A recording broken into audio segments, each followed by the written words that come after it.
It is so important to be able to read your cat's body language. Why? Well, you need to protect yourself, and also you need to be able to pick up if they're feeling unwell or in pain. So in this section, we're going to look at body language and how you will approach and handle a sick or injured cat. If a cat is feeling relaxed, their ears are usually pointed forward and they look alert and bright and are much easier to approach and handle. Ears pointed out to the side often indicates that they feel anxious or nervous about something. It could be a sign of stress, which may be due to feeling unwell, so it's important to monitor this change. Ears flat against their head is a sure sign that they are feeling extremely unhappy and could become aggressive towards you. Again, this change can occur when a cat is unwell or feeling pain, so you must monitor for other signs. A tail held high and sticking straight up indicates contentment and shows that a cat feels confident about their territory. A slight twitch of the tail tip only indicates that a cat is having a particularly happy moment. When a cat wags their tail, it's quite different to a dog. Now, dogs often wag their tails when they're feeling happy, but they can also do this when they're feeling excited, and that can happen before they show signs of aggression. But a cat wagging their whole tail, if it's a fast wag, often means they're feeling really angry or upset about something. And if it's a slow wag, can mean that they're feeling a little anxious or nervous about something. Now, make sure you approach them with caution and monitor this sign, because it might be that something's irritating them. Perhaps they're in pain or they're not feeling well. It could be because they're stressed about something in the environment, but it's just very important to watch and take note of this change. A scared or nervous cat often has their tail down. If they do have it up, you'll notice how puffed up it is. Any tail that looks fuller is a sign that they are not happy. As stress in cats can lead to illnesses like urinary problems, it's important to try and work out the reason for this change, and to try and reduce the stress as much as you are able to. A stressed or frightened cat will arch his back and his hair will stand up. This involuntary reaction of the hair is due to the nervous system reacting to adrenaline, causing muscles to contract and push the hair away from the body. The reaction is comparable to human goosebumps. Now, vocalization can also be a sign of pain or illness, especially if they are meowing more, or the tone of their meow has changed, or if they're growling or hissing. Now, when it comes to purring, many people believe that it's a sign of contentment. And that may be the case. They may be feeling content.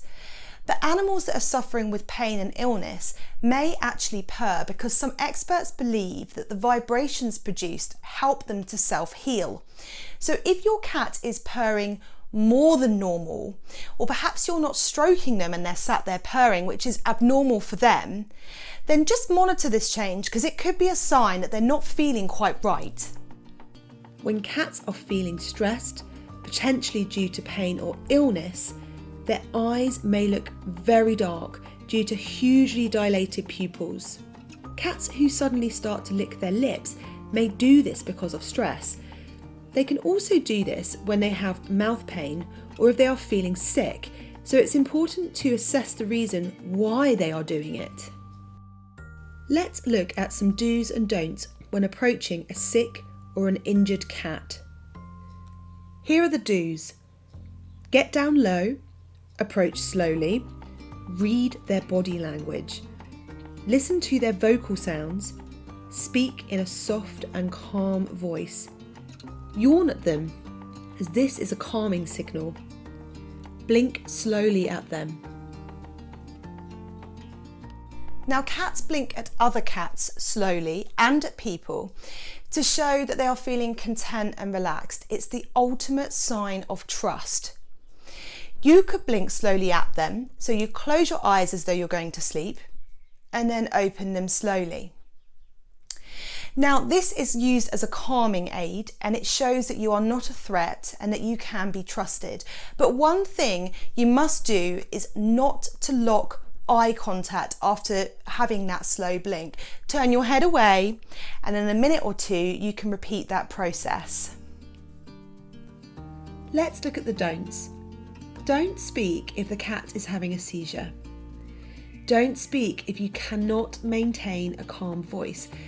Shouting and acting frantically will cause fear in the cat. That can raise their blood pressure, leading to increased internal or external blood loss. Never get fixed eye contact. Don't put yourself in danger, as cat bites can be very nasty and likely to cause infection. Cats love to hide when they are feeling stressed or uncertain, so covering them with a towel can help to calm them before picking them up. Just make sure you are aware of where the head and feet are to prevent you getting bitten or scratched. Now, the best way to restrain a cat is to use a towel. And I appreciate that if you're in an emergency situation, it may have to be a coat or a jumper. You place the towel down, take your cat, who of course might actually be lying down, pop them in the centre of the towel and bring each side over the top of the cat and get a nice, tight, firm grip. But not too firm. You don't want it to affect their breathing, but you want to have good control. Now, we call this the cat burrito. Cats often like the less is more approach. So it's better not to be too hands-on, and using a towel is one of the best ways to be able to do this. It is often a good idea to cover the cat carrier with a towel to reduce stress. Just make sure there is a part uncovered to allow air to circulate. Always support all four limbs when picking them up and putting them into the box. Here's a quick tip. If you help a cat, for example, at the side of the road, when you arrive at the vets, ask them if you can use a cat carrier. Then bring the cat into the practice in the carrier. I've seen injured animals become very stressed, jump out of the person's arms and run off. Now, a cat muzzle may be a useful tool, especially if you want to carry out a simple procedure at home that maybe they don't like applying flea treatment. It really easily slips over the front of their face and does up at the back. And you can see that there's a small area here that they can breathe through, and it covers the eyes, so it feels like they're hiding. Now, you mustn't leave this muzzle on for long periods of time, and to be perfectly honest, it's much better if you can get the cat used to a procedure without using a muzzle. Now, if you try a procedure, let's say for example, applying something like flea treatment, if the cat decides that they don't like it and they're being particularly awkward, it's actually best to walk away, give them some time, even if it's an hour or two, then come back and try.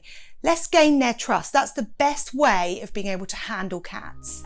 I personally do not agree with using the scruff of a cat's neck to pick them up, as it can cause unnecessary stress. Using a towel is much more effective. The scruff would only be an option if you are in a very desperate or dangerous situation where the risk of you being injured or the cat facing further injury is likely to happen. But never use this as a routine way of restraining a cat. In the urinary section, I talk more about products that you can use to help to manage your cat's stress. Make sure you understand body language. Make sure you know how to approach a sick or injured pet and how to handle them correctly. Now take the quiz and download the notes, and make sure you've got as much as you can from this chapter to help you going forward.